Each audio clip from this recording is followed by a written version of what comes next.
দাজ্জালের ফিতনা হলো এই জমিনে উম্মতে মুহাম্মাদের ভেতরে সবচেয়ে বড় ফিতনার নাম ফিতনায়ে দাজ্জাল।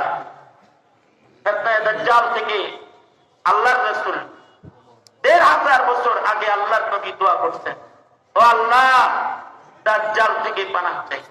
নবীজি দোয়া করছেন কত বছর আগে?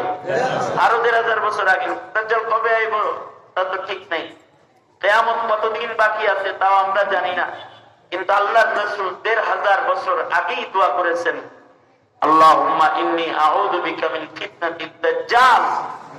আয় আল্লাহ, আপনার কাছে দাজ্জালের ফিতনা থেকে আমি পানাহ চাই।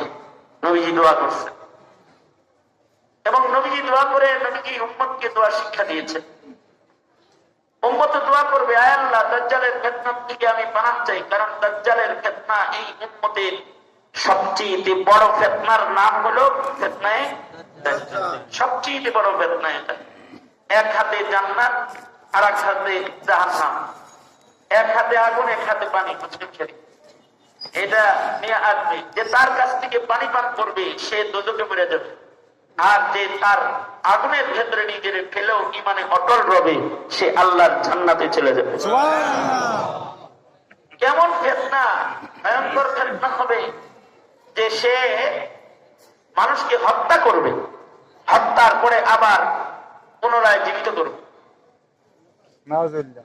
হাসিনা তো মারছে কিন্তু জীবিত তার করে না, কিন্তু